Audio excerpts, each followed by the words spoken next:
But all to any Disc Review fans out there, we are going to be doing Selfish Machines at some point. I was going through that and enjoying it quite a bit, to be honest.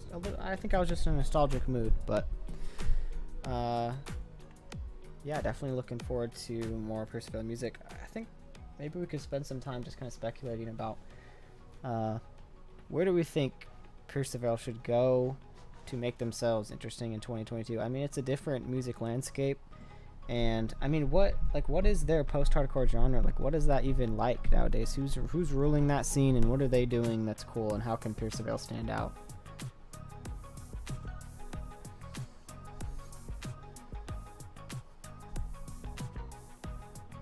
Oh, you know what? Hold on. Let's try this. Should I talk working now? Is it working now? Should that be working now, yeah. Okay. I don't know if anyone could hear me. My mic might have been cut for a second. Yeah, start the intro back over because it should be working now. Yeah, give me a second. Let me wait a few seconds so I can hear myself talk just to make sure. Okay, yeah, it's working. Okay, so let me reintroduce this. Kind of out of the blue, it seems like Pierce the Veil's decided to drop a new single, which is crazy because it's literally been 6 years since the last time they released music. Matt and I have listened to them for a long time, and it got hard not getting any new music for a long time, as I'm sure a lot of you feel the same. And so tonight they release a new song, and we're here to just chat, have fun, and wait for it to drop. And once it drops, we'll all listen to it and, get some takes on how it is. I mean, Pierce the Veil they're phenomenal writers. I'm sure it's going to be a good song. The question is it going to be memorable, and is it going to be new and exciting? Yeah, I don't know what to expect. Are we getting more of the same, or is there something brand new? I feel like since it's been so long, I feel like they're gonna give us what we expect. What do you think? Yeah, well, that's what I was thinking as well. I'm kind of hoping for something a little different, a little out of the blue, but I think it's the right move for now to release a single that's true to form. Kind of gives the fans what they want, especially because they've been waiting so long. Give them what they want, and maybe we'll see something a little more experimental down the line. But who knows? Maybe it'll be completely different. I think that a couple things they could do to make this really interesting is change up their guitar tones, because they've kind of kept the same sound throughout the whole thing. If they want to really reinvent themselves here and come out swinging, I say change up those tones a little bit. Either go heavier or softer. Kind of sticking in the middle might be a hard lane to go. I could see that. I mean, they were already kind of moving towards stuff that's not as heavy with Misadventures, but let's see, after all these years, have they continued down that path, or they're like, I want to jump back in and be real heavy? But I do kind of expect it to not be insanely heavy, but they did release some marketing, some kind of ominous sounding videos. Kind of sounds to me a lot like some of their creepier stuff, and if that's the vibe they're going for, maybe it will be kind of heavy. Yeah, I mean, we'll see. There is some writing changes on the record here. This song and the rest of the album is completely written by Mike, Tony, and Jaime, and so who knows? Maybe that'll bring something new to the table. I've heard rumors that they're gonna have a drummer join on for their tour coming soon, and maybe they'll join the band. But for now, it's just them three. So we'll see. I mean, is there creative difference now that there's a little bit of a lineup change? We'll see here. But anyways, we're going to kind of talk through some of these albums, discuss them, discuss different songs, and see if we can hype up the nostalgia before we hear this new song. Yeah, what do you think of A Flare for the Dramatic? I remember we that's the question, isn't it? But I feel like let's start at the beginning here. Their first record. I mean, for a first record, I don't know. But there's not as much, there's not that many standouts, I guess, is one thing. I don't really listen to it very much. I don't either. I mean, like I said, I went through all these albums today, and yeah, A Flair for the Dramatic, I liked it as a kid just because I was like, freaking out, trying to absorb as much Pierce the Veil content as I could. Looking at it now, it's not a very good record, I would say. There are some good songs on there, like Wonderless. That's a song. It's the last song. That's the best one. Is so good. And there are some other really good ones on there. But I think they were working on a smaller budget, had a little bit less knowledge of music production and writing skills. It was just Vic and his brother Mike on that one, so a little bit different. But yeah, I can't say it's my favorite. I can say it's my least favorite, actually. Yeah, I know what you mean. I think there's some songs in the middle I just don't even remember at all. But it's their first record. I'm not holding that against them. I think Selfish Machines obviously is when they hit their stride. Tons of great standout songs, Bulletproof Love, Boy I Could Fly. Oh, for sure. And Selfish Machines is incredible. I would say that this is one of my favorites. One definitely has some of the most nostalgia for me. Yeah. Simon's in the chat says new PTV song. Haven't heard that in years. True. Yeah, it's been a long time, brother. But yeah, anyways, as far as Selfish Machines go, we are planning on reviewing this album soon, by the way. But this holds the most nostalgia for me. It's very emo. It's very, teenage years vibe. And I love that for it. It's Bulletproof Love. It still holds up as one of their best songs. And this might be a hot take, but The Boy Who Could Fly is maybe one of the best Pierce the Veil songs ever to date. I love that song. It's so chaotic. Yeah. It's so technical. It's so fun. I think I might have to agree with that. I think that's a really underrated song on that record. To me, that's the Pierce the Veil song that just captures their style really well. It's not my favorite. There's some really, really good tracks on the record, but just to distill Pierce the Veil down, that's a great pick. For sure. Yeah, and I mean, Carafanelli is obviously amazing. I remember being a kid and playing that song on Rock Band with my friends all the time. So fun, and they had, A Day to Remember featured on there. So, great album. Yeah, that's the first time I ever heard Pierce the Veil was Rock Band at your house, I think, with, I forget who was singing Carafanelli, and I was just like, this is really heavy. I'd never heard any heavy music, but that was like my first introduction, and then hearing I remember, I think Collide the Sky just came out, and we were playing some stuff. So I have a lot of nostalgia for Collide the Sky because this is what I first listened to. It's what I first really got into, and I remember feeling like, man, like I've never listened to songs of screaming in it. Like, should I even get into this? Like, is this something I'd even like? But I felt like, I need to listen to like pop or something. Like, I shouldn't get into screamo.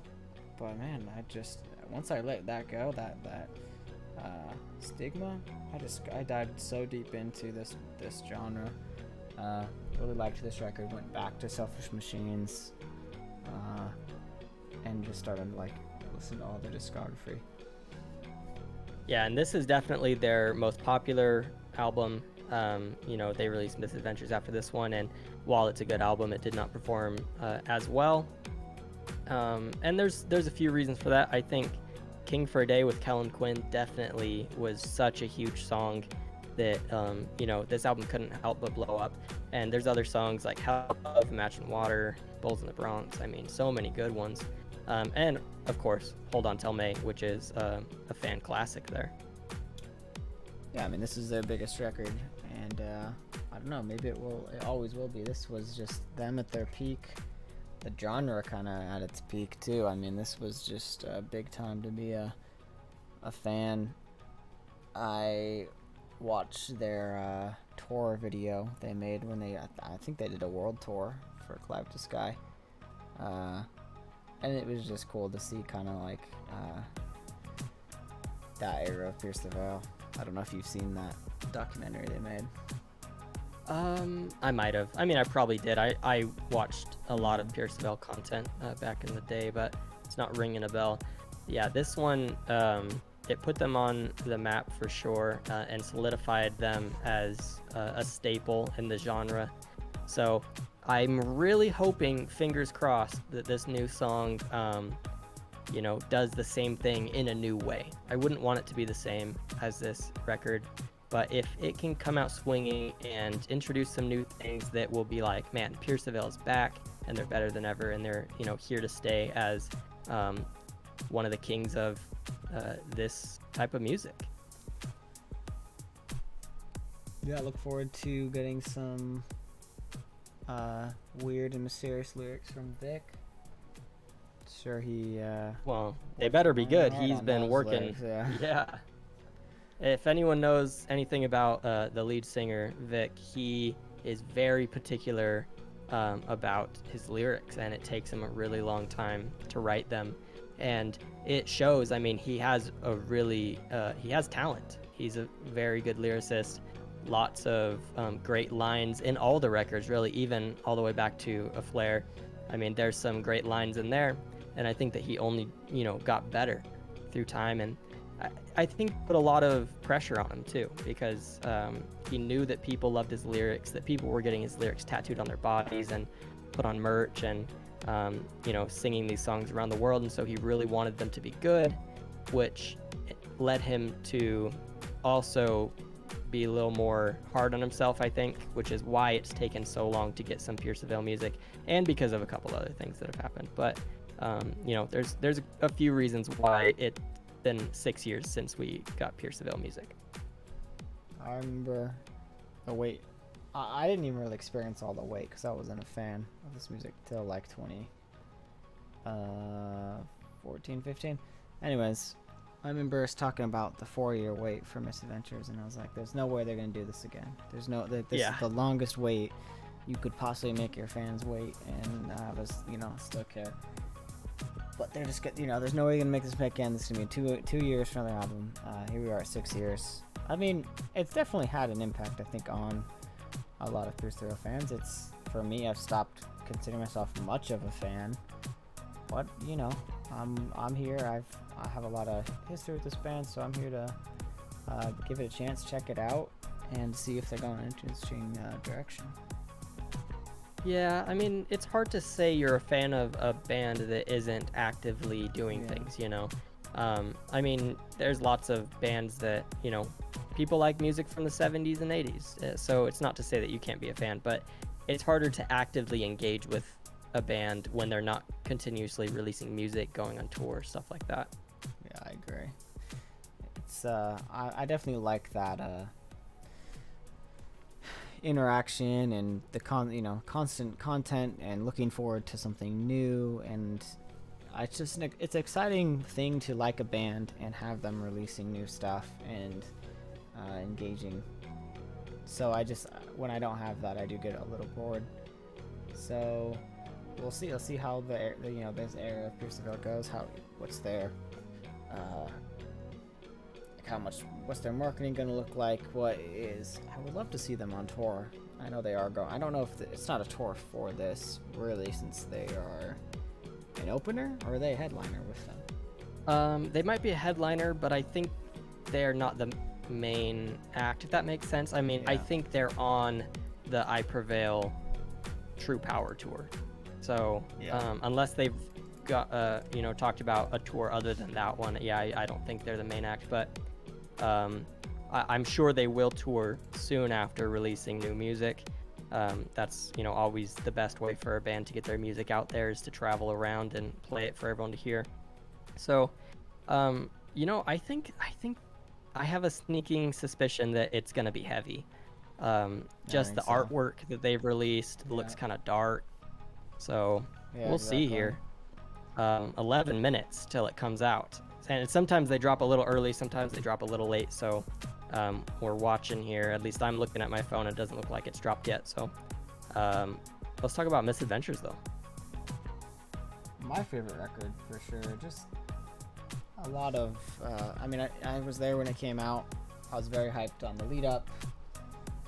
I listened to every single when it dropped. I had this record playing for a long time in my car where I couldn't connect with my phone at that time. I was just plugging in the disc, you know. And, Oh, yeah. Just absolutely jamming out. So many good songs here. This is to me them at their best. What's your favorite track? Oh, I think we talked about this. I think ours is both Song for Isabel. What is your favorite classic Pierce the Veil track on this record? I mean, Song for Isabel is so good. It's the perfect closer. Mm-hmm. But other than that, I think Today I Saw the Whole World is really, really fun. It doesn't, I don't think I connect with the lyrics as much as some other songs on other albums. Sambuca kind of surprised me, to be honest, with its Alright. lyrics. I love And Dive In is very fun too. Circles is cool because it's it's different. It was more poppy, more I mean, they played it on Conan, like they played it on national television, and but I mean, look at the stream counts are pretty low on some of those songs, which is kind of sad to see. I'm really hoping that this next Pierce the Veil record doesn't get as much hate for if it's different. I hope people just accept it for being different and love it for what it is. Does the Pierce the Veil community not like Misadventures? It depends on who you ask. Look at their top songs. I don't think any of them are Misadventures, right? I think they're all Clyde and Selfish. But Interesting. yeah, I mean, I don't think that people hate this record, but it's just it didn't pop off like the other ones did. I don't think. I don't think every record can. Yeah, true. And I don't think they're hurting. I mean, it's not like they had low streams No. comparatively. It's just when you place them next to some I of their remember other Misadventures got stream really counts. good reviews. People liked it was. Yeah, I remember it was on the front page of like iTunes and Apple Music with like really good reviews. Mm-hmm. At the time I used that. Spotify era, you don't get anything like that. It's just like off in the corner. It's like, hey, did you know a song released? I don't know if you really care about it. Here's also 20 other songs that released that you definitely don't care about. Yeah. Was Misadventures one of the CDs that got stolen for you? Yes, but I had 2 copies, dude. I pre-ordered, I think, the deluxe edition, Oh. which I don't think it came with any other music. It probably came with the it Today had I it- Saw the Whole World acoustic, right? Oh, it did. But I think it was only digital. I don't think it was on the disc. And it came with a case, but it was like I can't really say it was better quality. Like it was kind of like it was like cardboard, but it had like the artwork had like raised what am I looking for? So you could Like like textured yeah, font. you could like rub your hand on it and like feel the texture of the artwork, which was That's really kind of cool. So I had 2. I pre-ordered that. I forgot I did that. It didn't arrive on time because I feel like those things never do when you order it directly Right, from yeah. the band. And I was too impatient. Went to the store to like Target and bought a just normal disc version. That one got stolen, but I had the other one that arrived later after my. It was just kind of like a cool moment to like get that after my discs are gone and just be able to like, okay, I have 1 disc now. Yeah, that is kind of like a saving grace right there. I mean, we have a review for Misadventures and we have a review for Collide with the Sky on our channel. So if anyone wants to see those, go check those out. I think they're cool. I mean, they're some of our best performing videos, so somebody likes them, which is nice. And we're gonna get to the other ones pretty soon. 6 minutes, man. 6 minutes before this new Pierce the Veil song drops. Did you think when you were 17 years old that you would be 23 sitting on a computer waiting for the next Pierce the Veil track since Misadventures? Certainly not. It's been too long. I don't want to. I'm just trying not to get my hopes up. But at the same time, Yeah. I'm excited. I am. I hope it's a. I hope it's a song that hooks me. We'll see. I mean, like I said, I think it'll be good, but will it be enough? Will it be good enough to revive a band that has been kind of out of the scene for so long? Yeah, I think it's definitely time. Definitely time for it. Yeah, I hope we get some album news, dates. I think that'd be cool to come along with this. I don't want to like you just get a single and then they just dip for 6 more months. or something Oof, that. like what? Like when they released Yeah, exactly. Divine Zero. what was that song? Yeah, the Divine Zero, and then like nothing for so long. I want a commitment Um, to a new era, you know, a new record. So that's another thing I'm hoping It for. seems like they're really ready to move on and do something, so I'm hopeful.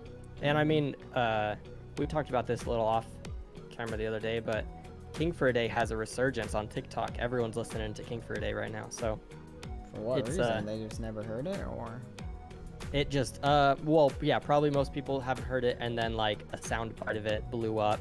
I mean, there's like a video of Lizzo singing King for a Day. really? It's gone mainstream. Yeah. Alright. It's come mainstream. I have a King for a Day hot take. I don't Okay. think King for a Day is the best song on that record. It just has Kellen Quinn. I don't think it's the best song on that record either. Like I just think there's catchier songs that I don't know. Well, yeah, I but mean, Kellen Quinn's so dreamy. I think it's just the combo of Vic and Kellen that people wanted for so long. Yes. Yeah, for sure. I do like the steady guitar that gives that song a lot of energy. But I don't know, for some reason I always forget about that song to be honest.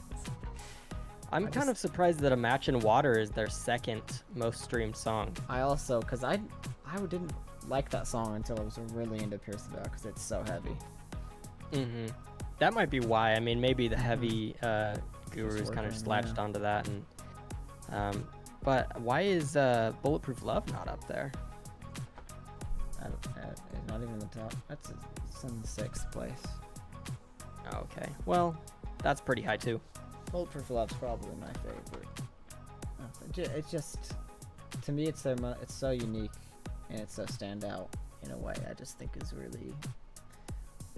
I like that. I like when a song is so unique you couldn't get it anywhere else. And Mm-hmm. there's a few songs I feel that way about with them, but Bulletproof Love's top of my list.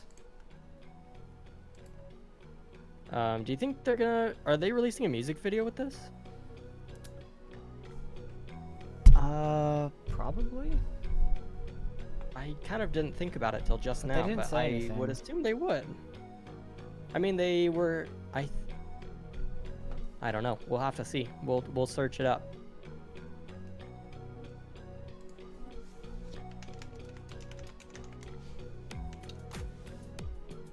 I have a hot take for today. I saw the Whole World acoustic version.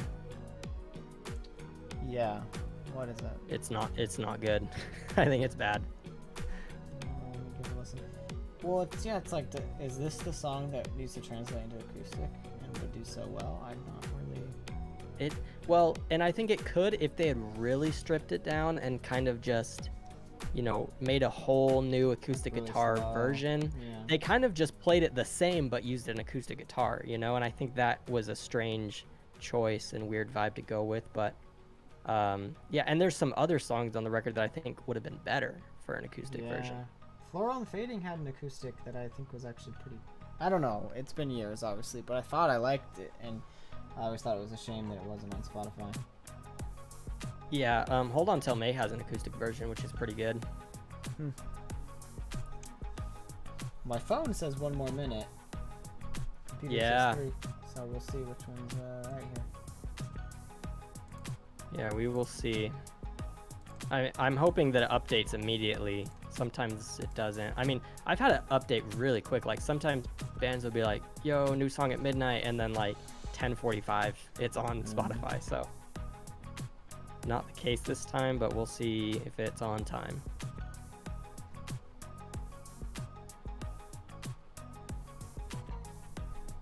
Kind of holding my breath here at this point. I know I don't have anything else to say. I just want the song.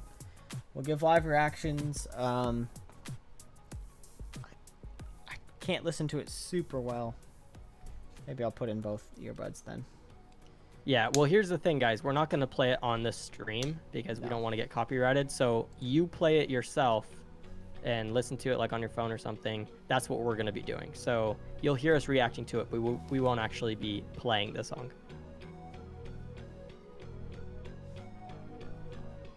All right, it should be time.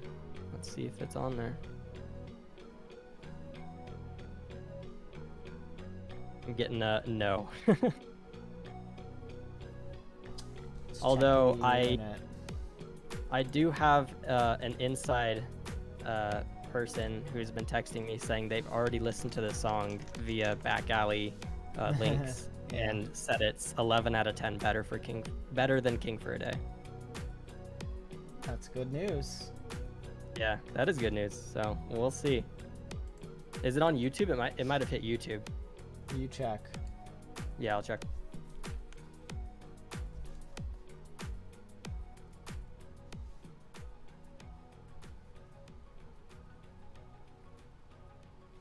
It is on YouTube. I'm gonna listen to it right now. Oh, hold on, I had it muted. Yeah, it's on Spotify now. Okay, interesting guitars. Whoa. Dude, they did exactly what I wanted them to do. They changed the guitar tone. Did they?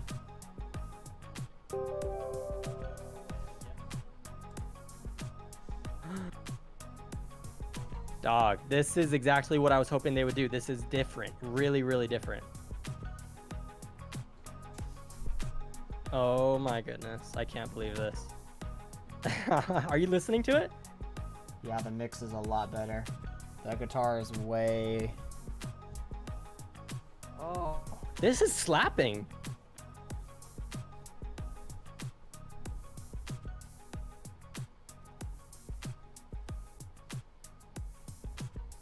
Dude, it's heavy. But it's also kind of like grungy, you know? It's like grungy. Oh man. This has got me really hyped about their new stuff. I mean, what do you think though? Because this is a little different from your style, right?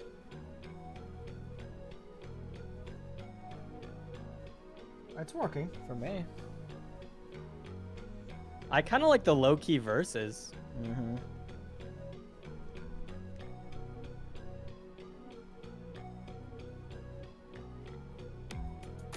Yeah, I'm gonna have to be bumping this for a while, I think. Ooh, nice panning of the guitars in the second verse. Seems like they've got some acoustic guitars in there too. They do.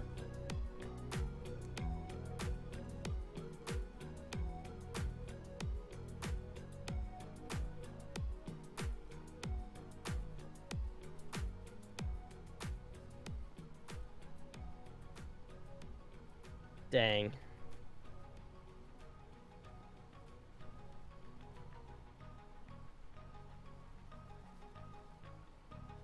I'm sorry I'm not saying much. I want to fill the void, but I'm kind of just in shock of how different this is than what I expected. I'm in the bridge right now. So am I. It's got more screaming than I thought it would have. The Yeah, grungy it definitely I has didn't more screaming than I expect, expected. But I like it. I'm fine with that change.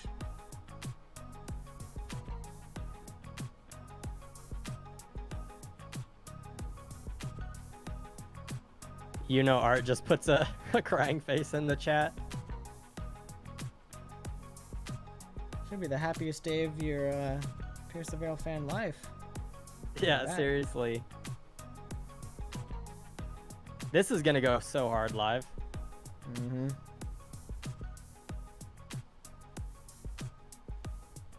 I finished it, dude. Yeah, I dig that really hard, actually. Like, way harder than I was even hoping to like that song.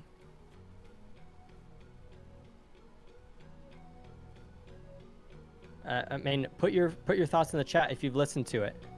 What are you guys thinking? Because this is kind of a slapperino. I'm a big fan. Yeah, I love me the too. album art is really cool. I like the grunge. Yeah. It's got a lot of good energy. I haven't got much of the lyrics. I know like one line. Yeah, I'm gonna have to go back and really listen carefully for the lyrics. Simon says he has mixed feelings. Yeah, I mean, well, here's the thing. If you were expecting a Collide with the Sky song or a Misadventures song, that's just not what this is. This is new era Pierce the Veil, and I think that was the only way it could survive in today's musical climate. Because if they had released something that was, similar to what they had been doing already, I don't think it would have done as well. I mean, people's music styles have changed. The scene has changed. The other bands around them have been changing, and so they needed to do something different, and I think they hit the nail right on the head. I agree. I did not want more of the same. Some people might have, but I just think to stand out now, you gotta do something really unique, something new. It's great to have Vic back on the mic. He's still doing his thing really well. But yeah, I like the style a lot. I'm happy. Yeah, and something that helped me a lot, as coming to be an adult and listening to some bands that I've listened for like 10 plus years, enjoying the change is really nice, because there are bands that put out the same album every 2 years and it's really boring. But if you learn to just hold on to what they've already given you and appreciate that for what it is, you can accept new things and feel good about it. They're saying in the chat it's different, but it's still really good, and I agree.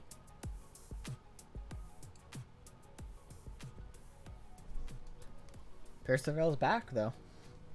Oh yeah. I think that's. I think they're gonna be just as big as they were if they just give us a really solid album that follows, some of the things they showed us in that single, and then go on tour it up.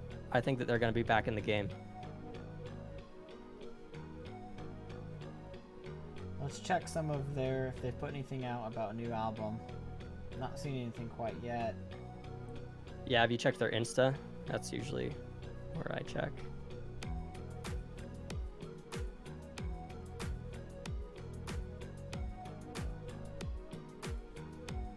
They have a lyric video. Oh, really? No music video. I didn't see that. I mean, from what I'm seeing, all the reviews, all the comments, everyone's just saying how much they like it. Yeah. Did anyone call that number they put out for their on that Instagram post? Well, I think calling it doesn't do anything. I think it was just if you text it, you get an automated response. Okay. Yeah. Yeah, calling it wouldn't do anything. It was like a robot just feeding. It just sends out the link. For the pre-save, which I was a little confused about because it wasn't the same looking pre-save as most bands put out. They didn't do like the link tree. It was like something else. But I mean, cool. Regardless, I'm super happy that after all these years we were able to get this song. I feel fulfilled right now. This is nice. And you know what? I've bagged on Pierce the Veil a lot for not putting out new music in so long. And I don't think I can take back what I said. I think that 6 years is too long, but at the same time, I think that they delivered good music in the end, which is all you can really hope for. Yeah, I agree. I'm gonna dive in on my own, listen to that production. I think that's something that always interests me is how has their production style changed? I felt like the song sounded a lot more modern than Way older more stuff. modern. Yeah, they got a definitely are good mix keeping on up that. with the times. The mix was great. You're right. The guitar sounded different. It sounded a little more. It sounded like a little wider, a little more. It's not in your face as much with the guitar, but really putting Not Vic as many front and leads, center. kind of a lot of just rhythm in there. Yes. I didn't really pay attention to the drums. We'll see how the drums have changed with a lineup change. Kind of interested to see what kind of effects that had. But yeah, I really like the aesthetic. I hope they keep that up, and I've always really liked their album art. So Yeah, they do a good album art. I mean, well, actually, I don't think Flare is good, and I don't really think Selfish Machines is No. very good But it's either. of the But era. Collide is really good. Collide and Yeah. Misadventures is really good, and definitely just more modern. I think that Pierce the Veil logo from Selfish Machines is terrible. It's like Yeah. it's very like Yeah. MCR vibes. Yeah, Reminds it's me of, too like- frilly. It reminds me of like yeah, like what am I thinking of? Nightmare Before Christmas.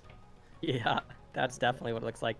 And then they moved on to Collide, and it looks like, I mean, they kept some of the serifs and stuff, but they just made it sharper and cleaner looking. And then, you know, went for something totally different on Misadventures, and looks like they did something similar here past the Nirvana. Yeah, I like just the normal font text. Like honestly, that works. I just think It's it looks the great. modern way to do it. I mean, that's what's in right now. Yeah, it looks cool. Oh, dude, that Today I Saw the Whole World one is really bad. Look at that. I can't believe I that. mean, they were going for a passed. certain style though. But yeah, it's like it's like a picture of a camera screen and then just a bunch of font just like thrown all over it. Picture's Well, all got right. Some cool film grain on it. I think that's a definitely in right now. Oh yeah. Well, making it look older Yeah. but sounding really modern is really cool right now. See if they have any information about song credits yet. Yeah, I'd like to see if there was anyone else who is credited as a writer on that song. Curtis Peoples, which I remember Okay. him. He's like a buddy of his he wrote a bunch of other songs, including I think Circles with Vic. Yep. David Chris, I don't know how to pronounce that. Don't recognize him. Pat Morris, you don't recognize him. Paul Meany, who is also their producer, I guess. Yes. And Vic. So a bunch of people on this track. That's kind of weird that there's no No Tony. no Tony, no Jaime.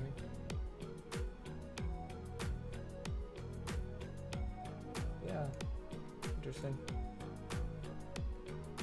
Well, I'm looking forward to another album. This is a great start. Great single. I'm Yeah, sure they'll very drop good another start. single sometime soon. Build up to an album. Yeah. Well, you know what, guys? Thanks for hanging out with us. I think we got a few people in here, which is really, really cool to see. We appreciate you. We love you. Hit subscribe if you want to see more content like this. We also have more Pierce the Veil content on our channel. And then other than that, yeah, keep bumping this song, and we will as well. And we'll catch you later.